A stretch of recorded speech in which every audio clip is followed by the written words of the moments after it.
Segunda Reis, o capítulo de número 2 e o versículo de número 6. Irmãos, reunião de obreiros é isso. É reunião para nós aprendermos, sermos fortalecidos pela palavra e sermos norteados administrativamente pelo pastor da igreja, para que nós continuamos norteando. Do versículo 1 ao versículo 7, ou versículo 6. Vamos ficar em pé e fazer uma leitura bonita? Esses vídeos, irmão, o Fernando já está prontinho lá. Ó. Esses vídeos ficam tão bonitos da igreja além da Bíblia. A gente vê vídeo na internet, vê série de coisas, mas não vê o povo lendo a Bíblia, né? Então, vamos ler a palavra de Deus bem forte. Olha a galeria lotada. Deus abençoe vocês. Então, como a gente já sabe, eu vou ler assim: sucedeu, pois que. Aí vocês entram forte, mas lendo sem preguiça, até o versículo de número 6. Vamos lá. Está gravando, varão? Sucedeu, pois que.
Amém?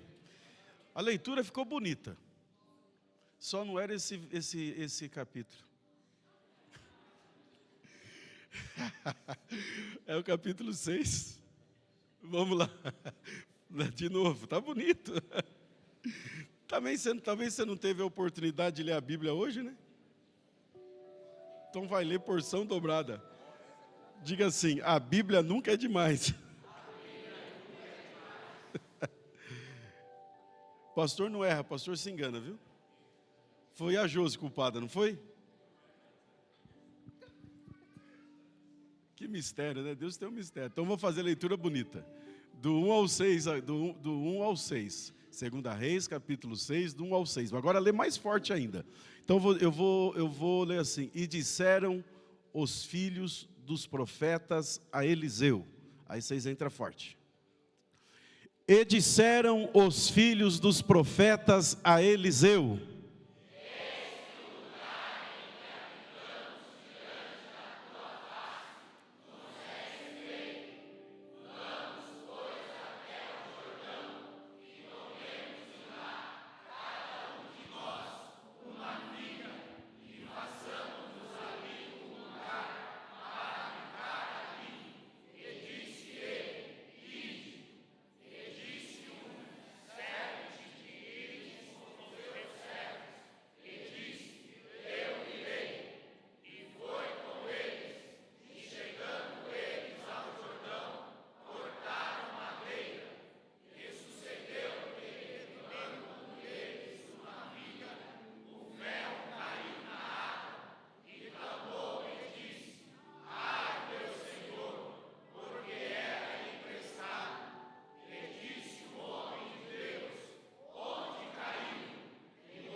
Maravilha, bonito, né? Podem se assentar. Esse texto é um texto extremamente conhecido por todos nós, mas o que chama atenção aí nesse texto que o senhor falou comigo ontem, é sobre o machado.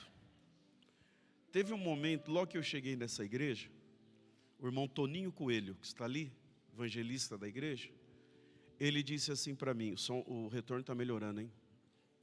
Ficou ótimo. Ele disse assim para mim, ele nem lembra disso, mas ele disse: pastor, o interessante é que Deus chama as pessoas para fazer a sua obra e Ele dá ferramentas. E eu nunca mais me esqueci dessas palavras do senhor, irmão Toninho. Já faz mais de 15 anos. E o senhor disse assim para mim: Deus te deu ferramentas para fazer a obra, pastor. E aquilo marcou minha vida. Você tem que esquecer coisas que não agregam. Coisas que não agregam, palavras de afronta, palavras que me entristeceram, essas eu já esqueci. Eu não carrego essas coisas comigo. Mas coisas que agregam e que marcam, eu faço de tudo para não esquecer. Porque Deus está usando as pessoas, às vezes, numa conversa simples. E aí e aquilo ficou na minha cabeça, eu falei: olha, Deus, Elton, dá ferramentas para as pessoas. Ele te dá um campo, no sentido literal agora, te dá um campo verdejante para você poder trabalhar aquela terra, Jeremias. Roçar, cortar, e para cada tipo de vegetação que tem ali, talvez seja uma forma de você carpinar e a ferramenta que você deva usar. Tem a enxada, tem o enxadão, tem o machado, tem a picareta. Não é o picareta, é a picareta. Picareta é aquele compridão assim, que geralmente as pessoas quebram asfalto, quebram concreto. Tem uma série de ferramentas para a pessoa poder fazer um trabalho. E no reino de Deus, aí na galeria vocês estão me ouvindo? Maravilha. E no reino de Deus não é diferente. Não é a capacidade humana, é uma questão extraordinária, uma questão que não tem explicação. Vem do céu. E para você fazer a obra do Senhor. A obra de Deus é muito organizada. É uma coisa de Deus, irmão. Isso aqui não é brincadeira. É a igreja, é a noiva do Cordeiro. Para a igreja ser comprada, foi dado o sangue de Jesus. Você valeu o sangue de Jesus, irmão. Vou falar de novo. Você custou o sangue de Jesus. Vou falar até você dar glória a Deus. O seu preço custou o sangue de Jesus. Fale para alguém aí do seu lado, fala assim: ó, o teu preço custou o sangue de Jesus. Agradeça a Ele, dê um glória para Ele. Nós que estamos aqui como líderes e obreiros, obreiras, oficiais da igreja, nós temos que cuidar com paixão da obra de Deus, porque custou o sangue de Jesus. E para que nós cultivemos essa lavoura, precisa ter ferramentas. E uma das ferramentas que nesse contexto dessa história, quando os moços de Eliseu querem aumentar a escola de profetas, Eliseu deitava águas nos pés do Elias, que foi o grande referencial de profeta. Então Eliseu foi um aprendiz do maior profeta que houve na terra. Então ele aprendeu muito e fez o dobro dos milagres, que ele pediu porção dobrada do que Elias fez. E então Deus usou ele para continuar ensinando, instruindo, orientando aqueles que dariam continuidade a uma, entre aspas, profissão reconhecida pelo Estado e remunerada pelo Estado. Profeta naquela época era uma coisa tão profunda que rei nenhum tomava uma decisão sem ouvir um profeta. Tanto é que quando os 3 reis saem para uma batalha, e eles passam dentro de Edom, chega um momento que ali no deserto de Edom acaba a água. E eles estão com milhares e milhares e milhares de soldados, animais, cavalos, etc. E aí então Josafá está ali e eles ficam preocupados. Se nós pararmos aqui, nós vamos morrer. Não tem como chegar e não tem como voltar. E aí então alguém diz assim: tem algum profeta aqui no meio? E alguém diz assim: tem Eliseu aí. capítulo 3 de Reis. Tem Eliseu aí. E Eliseu deitava água nos pés de Elias. Ele tem uma história. Chame para cá quem tem história. Por isso que é bom você construir uma história boa na vida, que em um momento vai servir para alguma coisa. Aí olharam e falaram aqui, está aqui Eliseu. Quem que é esse Eliseu? Qual que é o histórico dele? Foi fiel a Elias, então serve. Aí então ele fala assim, olha, nós estamos numa situação difícil, mas nós queremos ouvir Deus, e para ouvir Deus tem que ter um profeta. E aí o Eliseu falou assim para o filho de Jezabel com Acabe, Jorão, disse assim, olha, se não fosse Josafá, eu nem olharia na tua cara. Por que você não vai consultar os profetas dos teus pais? Mas como você está bem acompanhado por um homem de Deus, então eu vou buscar o que Deus tem. E aí ele disse assim, tem um tangedor entre nós? Para que ele tangendo, a glória e a palavra de Deus desça nesse lugar. Aleluia. Você sente a presença de Deus? Quando você louva, a palavra de Deus desce. Quando você louva, a resposta de Deus desce para você. O segredo de ouvir a voz de Deus é adorar a Ele primeiro. Muitos de nós queremos resposta, mas não queremos adorar. Não é essa a mensagem. Voltemos para cá. E Eliseu agora envelheceu, no capítulo 6 de 2 Reis. E os moços que estão ali aprendendo naquela escola de profetas, hoje muita gente quer profetizar, mas não quer sentar para aprender. Cuidado, irmão, de ficar recebendo gente itinerante na sua igreja, gente na sua casa, que quando você perguntar para ele, qual é a tua igreja? Ele fala, minha igreja é o mundo. Quem é seu pastor? Meu pastor é Jesus. Onde você dá seu dízimo? Eu compro cesta básica. Isso é mentira. Então essas pessoas não são dignas de se aproximar de você e nem de colocar a mão na tua cabeça. Porque toda autoridade está debaixo de autoridade. Diga assim, toda autoridade está debaixo de autoridade.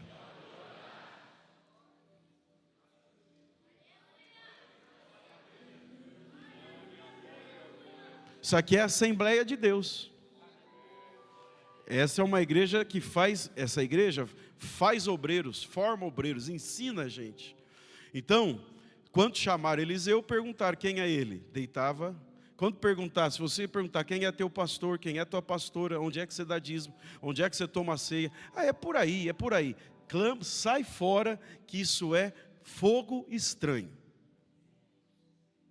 E cuidado de ficar se juntando com a igreja, que o dono dela é o pastor. O dono da igreja é Jesus. Toda a igreja tem um CNPJ, mas não tem um dono. O dono dela é Jesus Cristo. Eu não sou o dono dessa igreja. Se amanhã a convenção me mandar para outro canto, eu pego essa Bíblia, a minha esposa, a minha filha, e vou embora. Isso tudo aqui, vem outro pastor e assume, vocês continuem obedecendo ele, e o nome de Jesus é glorificado. Porque o dono desta obra se chama Jesus Cristo. Você pode dizer que como chama o dono dessa obra? Jesus. Amém. Dito isso, eu continuo. E aí eles tiveram a sabedoria de chamar o Eliseu, porque uns falaram assim, vamos aumentar o quartinho aqui? Vamos. Mas teve um sábio no meio.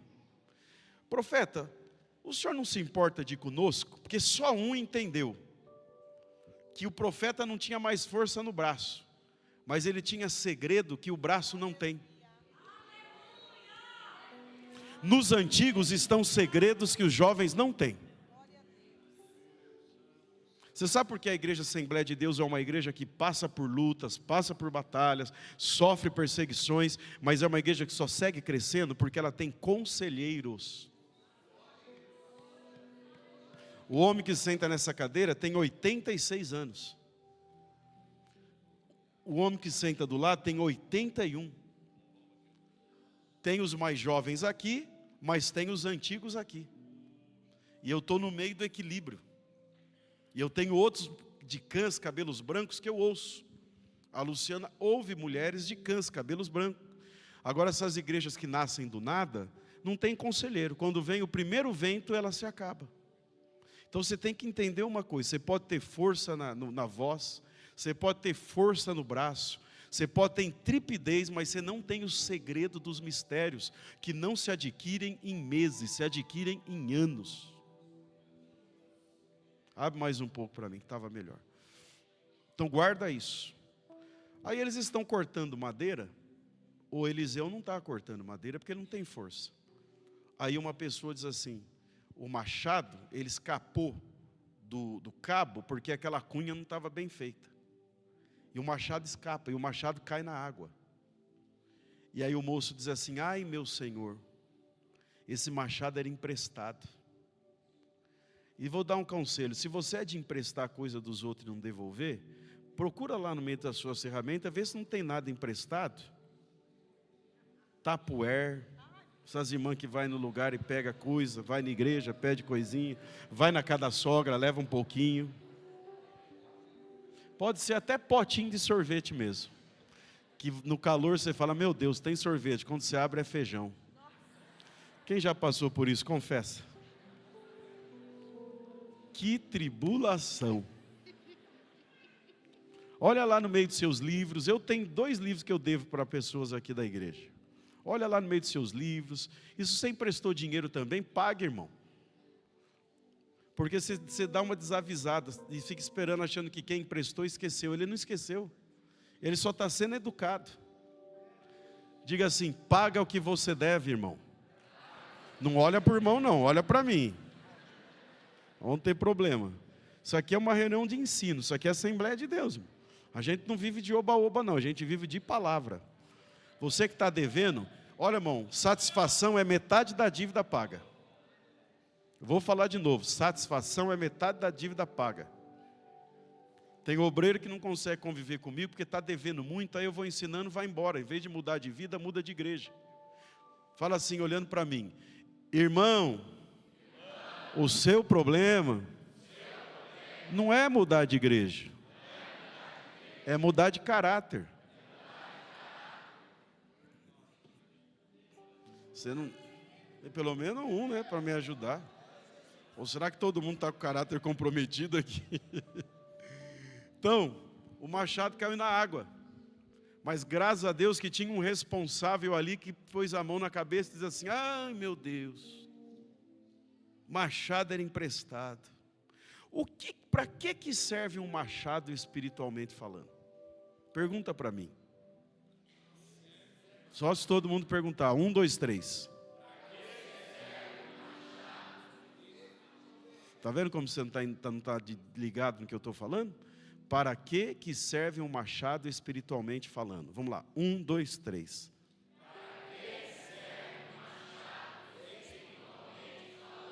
Eu falo agora para você, em 10 minutos eu termino essa mensagem, por isso presta atenção. Na Bíblia, o machado possui diversos significados simbólicos, frequentemente associados ao trabalho, poder e julgamento. Pode representar tanto a ação de cortar e remover algo, como a força e a capacidade de realizar tarefas. Quais tarefas? Crescimento, porque o machado ali caiu quando eles estavam cortando madeira para aumentar o espaço.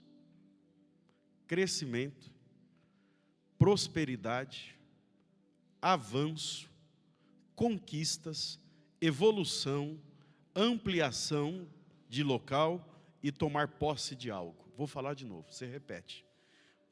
Crescimento, prosperidade, avanço, conquistas, evolução, ampliação de algo e tomar posse de algo. Como que aqueles moços ficariam sem o machado? Quem fica sem o machado não cresce, não prospera, não avança, não conquista, não evolui e nunca vai ampliar o lugar que está. Você nunca ouviu ninguém pregar essa mensagem como eu estou pregando, porque isso é revelação, e é revelação com a minha letra aqui, ó. Então você tem que aprender uma coisa: Como é que está o seu machado? Você está com o machado ou você está só com o cabo? Porque bater com o cabo machuca, mas não corta. Machado é ferramenta. Você tem que ter uma ferramenta.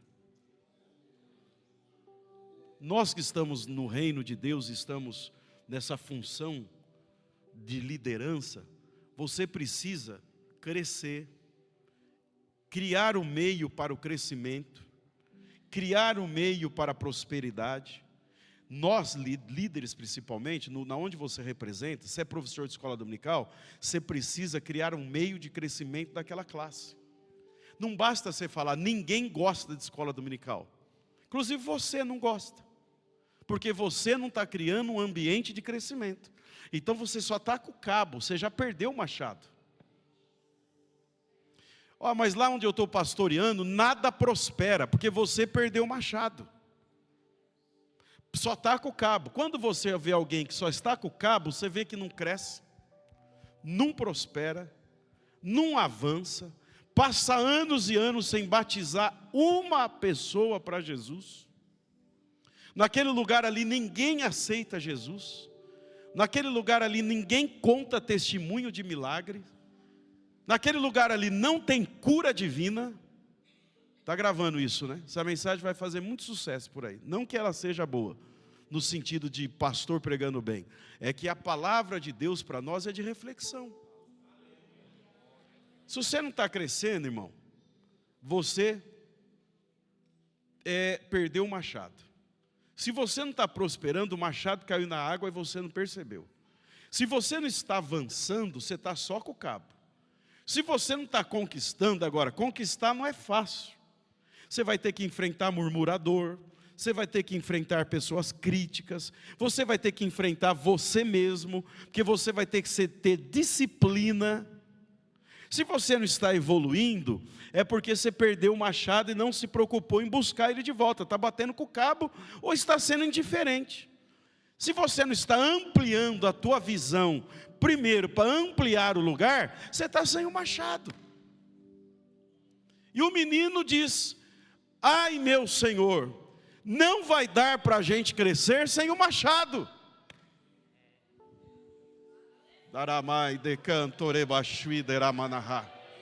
Eu vou sentindo a presença de Deus.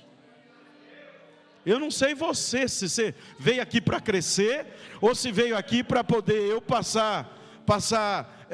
dar um comichão no seu ouvido. Não é aqui o lugar, aqui é uma mensagem de confronto. Se não está crescendo, o problema não sou eu, o problema não é teu marido, o problema não é tua esposa, o problema não é teu pai, o problema não é o governo, o problema não é o Lula, o problema não é o Bolsonaro, o problema não é a igreja, o problema não é o altar, o problema é você. Você aceita isso? Não. Mas caiu o machado. Ou você está com mal companhia, ou está com preguiça, ou está sem fé. Porque quando o machado cai, o rapaz percebe. O que tem de gente tentando cortar árvores já só com o cabo. É por isso que você tem que fazer uma avaliação. A gente tem que ter humildade, irmão. Esse ano, o que você conquistou na sua vida ministerial e o que você conquistou na sua vida pessoal? Evoluiu? Amadureceu espiritualmente? Ou entrou do mesmo jeito que você começou janeiro, com as mesmas desculpas, porque quem é bom em desculpa não é bom em mais nada? Com as mesmas conversinhas, com o mesmo mimimi, que você é um coitado, você não pode, não tem oportunidade, tem que fazer tudo para a sede, tem que levar tudo para a sede está pedindo tudo. Vocês viram agora o que vocês me ajudaram a fazer em 3 meses? Obedecemos. Quando a gente está debaixo de obediência, Deus clareia o caminho para nós termos possibilidade de avançar mais nos projetos que nós temos para a nossa vida. Há uma porta aberta de Deus para você. Eu vou falar de novo para você entender. Há uma porta aberta de Deus para você. Eu vou falar de novo até você aprender a tomar posse. Há uma porta aberta de Deus para você. E o Senhor está dizendo para você: eis que diante de ti eu coloquei uma porta aberta e ninguém pode fechar. Eu sinto Deus, se você não sente. Meu Deus, meu Deus. Narabai, canta. Fala língua estranha para você ser renovado, pode falar. Meu Deus, meu Deus, meu Deus, meu Deus. Essa palavra aqui é para você amolar o machado. E se você perdeu, é para você perceber que perdeu. Esses dias uma pessoa falou para mim: acabou o ano. Acabou o ano. Eu falei: não, acabou o ano nada. Eu tenho 6 meses ainda para frente.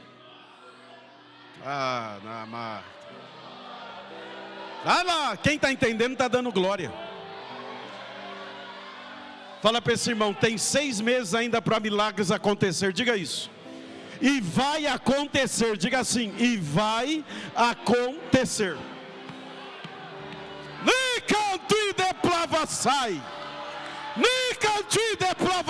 Receba que eu profetizo para você. Tem 6 meses ainda de sobrenatural de Deus acontecerá para a tua casa, para a tua vida, para a tua família e para o teu ministério. Assim diz o Senhor.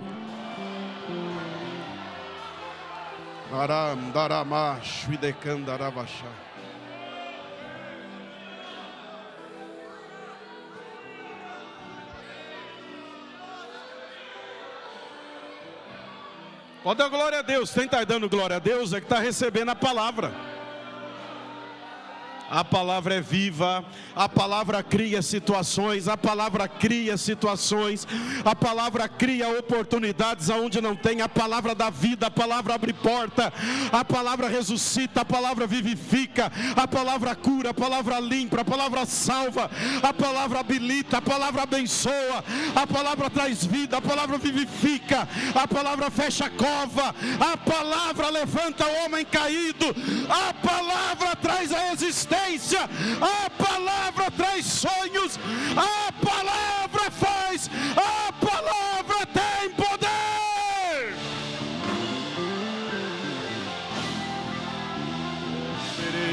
Aí na galeria glorifique a Deus, aqui embaixo glorifique, aí na galeria glorifique, há uma unção de Deus sobre nós.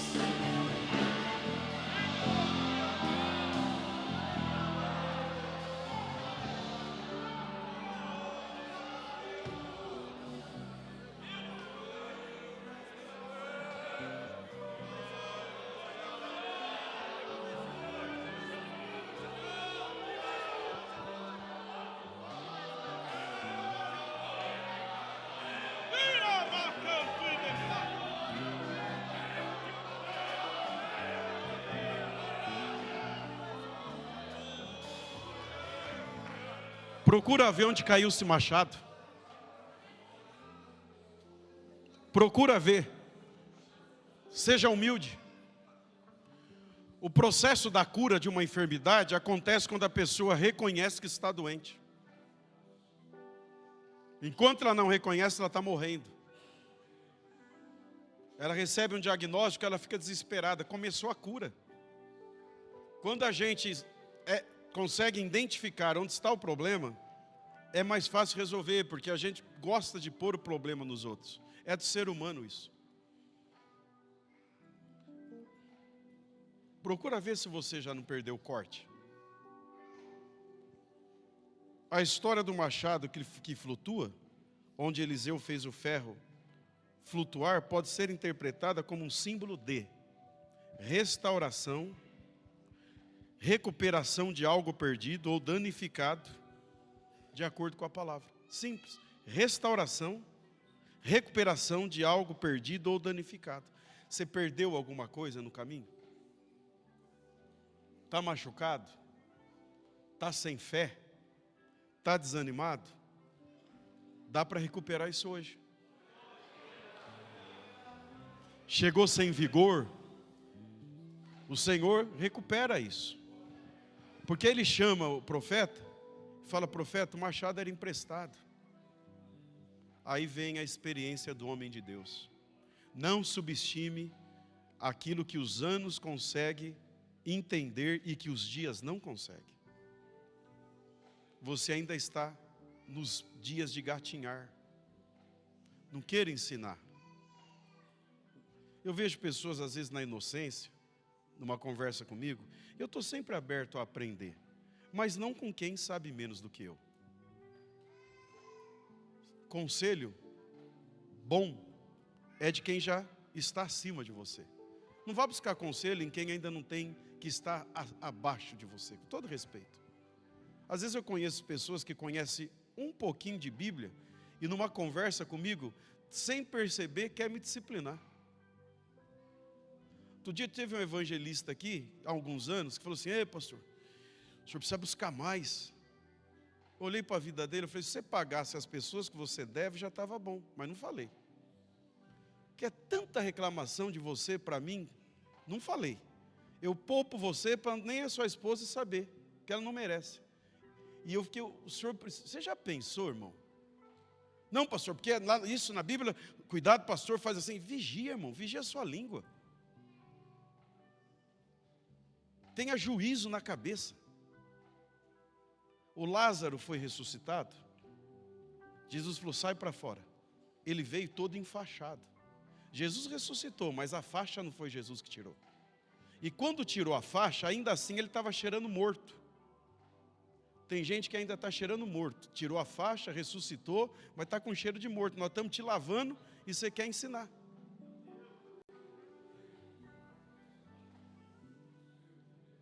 Isso aqui é o ensinamento da palavra. Nós estamos te lavando ainda, irmão. Você ainda está cheirando vela? Você está cheirando flor de cemitério? Agora você quer chegar aqui mandando? Você quer chegar aqui pondo o dedo na cara de dirigente? Você quer achar que você fala mais, que você lê mais, que você sabe mais? Você estava morto até ontem, nós estamos dando banho em você ainda. E se a gente não der banho direitinho, você está morto. O cheiro da morte está por aí. Então, chega de... Por que eu estou falando isso? Porque está no texto. Quando o machado caiu, não adiantou ter força, não adiantou ter ideia, tinha que ter experiência. Por isso que quando você chegar numa ideia para um Eliseu, e ele ficar quieto, não fica insistindo. E nem fique falando nas costas dele. Porque se o machado cair na água, é só ele que vai fazer flutuar. O Eliseu ficou lá vendo o molecado da machadada. Eu imagino que tinha uns abusados lá. Esse homem só veio para ficar com a mão no bolso? Pega uma vassoura aí, pastor. Pega aí um machado aí, pastor. Porque tem esse tipo de gente na igreja. Ele quer ferir o pastor. Com brincadeirinha ele quer ferir o pastor. Ele quer ferir a mulher dele. Ele quer ferir os filhos dele. Do pastor da igreja. Ei, pastor, hein? Outro dia eu falei, uma irmã, eu cheguei aqui, ô pastor, estava passeando. Eu olhei para ela, tadinha, ela está aqui me ouvindo. Falei: a senhora tem tempo de reconsiderar e refazer a palavra. E se eu tivesse também? Mas o conceito que tem sobre isso é que você não está fazendo nada de útil. Então assim, irmão, todo respeito, eu tenho que resgatar o respeito às autoridades. E não estou legislando em causa própria. Por isso que muitas igrejas estão descambando, que as pessoas não sabem diferenciar o pastor da igreja e o irmão que está, com todo respeito, está cuidando de carro lá fora. Há uma hierarquia que Deus estabelece. É ruim de entender isso, né? Mas eu vim de uma igreja que a gente sabia entender essas coisas. A gente tremia quando via um homem de Deus diante de nós.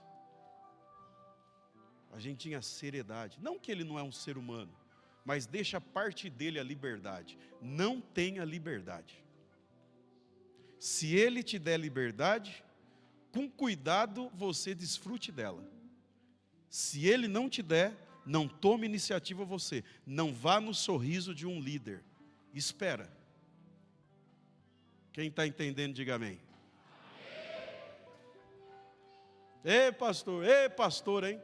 Um dia eu estava numa congregação que faz muito tempo, o dirigente que nem está mais aqui, nem a irmã está mais na terra, olhou para a pastora e falou, do meu lado da Luciana, e falou assim, não sei se foi para a pastora ou para o pastor, chamou, esse pastor é um fofoqueiro, dando risada, essa pastora é uma fofoqueira, do meu lado, você lembra disso? Eu baixei a cabeça, não foi de mim que eles falaram, foi do dirigente lá da igreja, eu baixei a cabeça com uma vergonha, fiz que não vi, e fui saindo, a Luciana foi saindo, falei, Jesus, que ponto que as coisas estão chegando. É por isso que tem gente que não vive milagre nenhum, porque não sabe reconhecer a autoridade. Porque aí quando o machado cai, o moço vai lá e fala, profeta, caiu o machado. E machado cair no rio, irmão, ele afunda mesmo. Só que o segredo do milagre, que não adianta conhecimento bíblico, pode ler 50 vezes isso, não te dá autoridade em cima de ninguém se você não tiver. Pode ter feito todas as faculdades possíveis, não te dá autoridade em cima de quem tem mais experiência e tempo do que você. Quando o machado caiu, perguntaram para o profeta, o que a gente faz? Vamos procurar um mergulhador profissional? Vão pegar uma bomba para sugar tudo, os legalistas, né? Vão procurar? Não dá para ter legalismo nesse negócio aqui. Isso aqui tem que ser espiritual.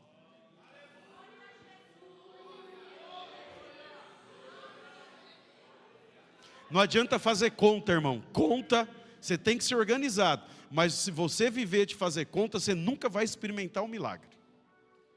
A conta nunca vai fechar. É a mesma coisa de ser dizimista. O que você faz com 90% do seu salário, se você não der o dízimo, com 100% você não faz. O profeta pegou um cavaco de lenha, da mesma lenha que tinha sido cortada a árvore. Pegou um cavaco e falou assim, ó, é assim, ó, joga ele na água. E o machado?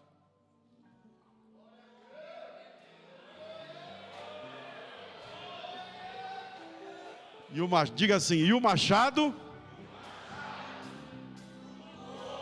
Vou perguntar, e o machado? E o machado? O segredo estava no cavaco de lenha? Na experiência e na fé do Eliseu. Pode ser, e eu encerro agora, que você nunca tenha precisado da experiência do Eliseu na sua vida. Mas um dia você vai precisar. Portanto, anda bem com ele. Às vezes você consegue estar com quem tem força, com quem fala, com quem acontece, mas quando o machado cai na água, ele é o primeiro que vai correr. E se o machado caiu, hoje, ele vai flutuar. Diga para esse irmão, se o machado caiu, hoje, diga, não é amanhã não, é hoje, ele vai flutuar. Você pode dar glórias ao nome de Jesus? Pode aplaudir a Jesus?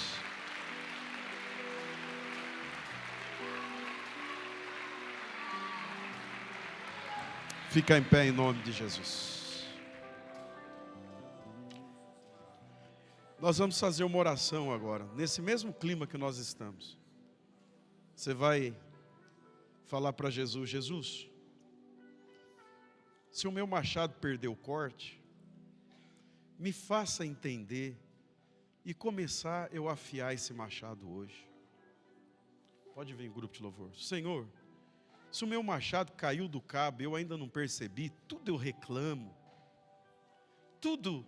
Tem gente que você fala com ela, fala, não dá, é difícil, não sei como. Irmão, nós cumprimos uma tarefa aqui o mês passado, obreiros, dirigentes de igreja, que nem vocês acreditaram que conseguiram. Eu sei que não foi fácil. Eu sei que foi difícil. Mas o que é fácil, irmão?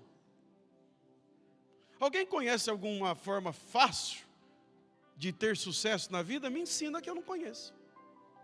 Você já viu alguém ganhar dinheiro fácil, honestamente? Eu não conheço. Tudo tem um processo. Só que você tem que entender que o que aconteceu foi milagre. Irmão, você pode deixar de crer em tudo, mas o dia que você deixar de crer na Bíblia, você que é crente velho, você que é crente novo, Deus te deu uma revelação nesse texto que você nunca ouviu na sua vida. Nunca ouviu.